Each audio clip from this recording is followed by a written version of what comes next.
মাংসটা রান্না আমরা দেখাতে পারি নাই পুরোটা, আমাদের রান্নাটা শেষ হয়ে গেছে প্রায়, এজন্য আমরা সরি। আর এখন শাকটা রান্না করবো। পেঁয়াজ দিলাম, রসুন পেঁয়াজের সাথে দিয়ে দিলাম। আসলে আমিও তেমন রান্নাটা তেমন রান্না আমি পারি না, আমিও চেষ্টা করি যে সুন্দর করার জন্য রান্না, আমারও রান্না শিখা। জানি না কেমন হয় রান্না, আমাদের চেষ্টা করি ভালো করে রান্না করার জন্য।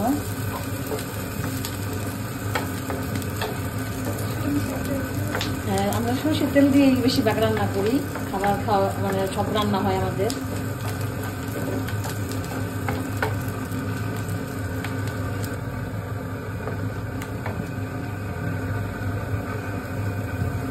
আমাদের পেঁয়াজটা ব্রাউন কালার হয়ে গেছে, এখন আমরা চিংড়ি মাছ দিয়ে দিব।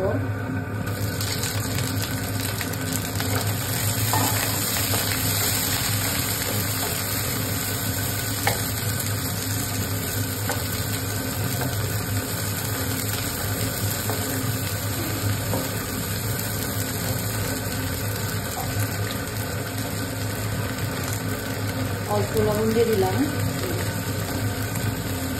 লবণ দেওয়ার পর একটু হলুদের ফাঁকি,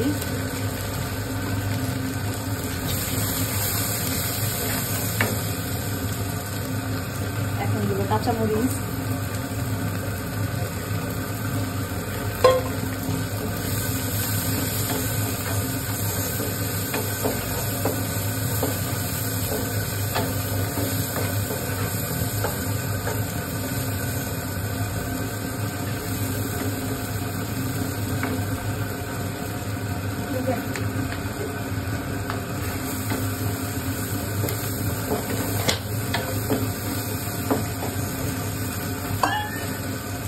এটা হচ্ছে আপনার মিষ্টি কুমড়া শাক। আমার কাছে এটা খুব ভালো লাগে, এই জন্য আমরা এইভাবে রান্না করি। এটা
আমাদের শাক রান্না এখন প্রায় শেষ, এখন নামায় ফেলবো, হয়ে গেছে, পানি শুকিয়ে গেছে।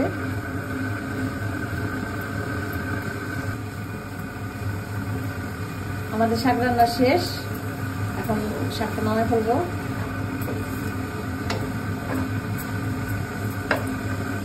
বাস আমাদের রান্নাটা শেষ হয়ে গেছে।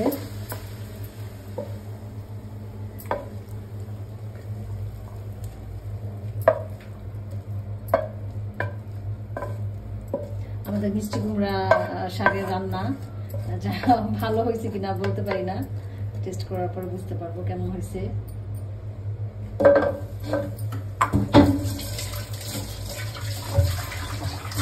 একসাথে দেওয়া হলো, এই যে লবণ পরিমাণ মতো।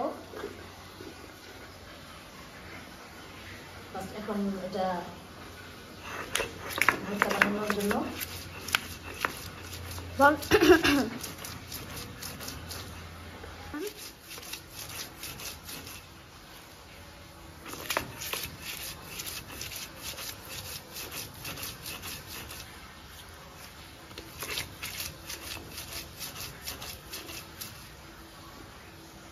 মরিচটা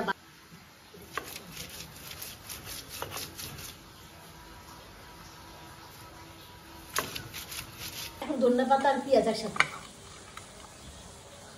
এই যে ধনিয়া পাতা আর পেঁয়াজ একসাথে দেওয়া হলো ভর্তার জন্য।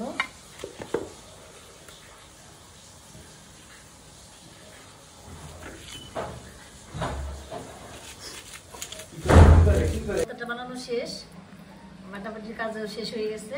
এখন আমরা ভর্তাটা উঠাবো।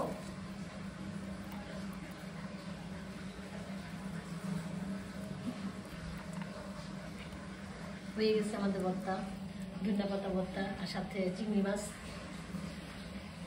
রান্না শেষ আজকের জন্য, এগুলোই রান্না করলাম। আসসালামু আলাইকুম।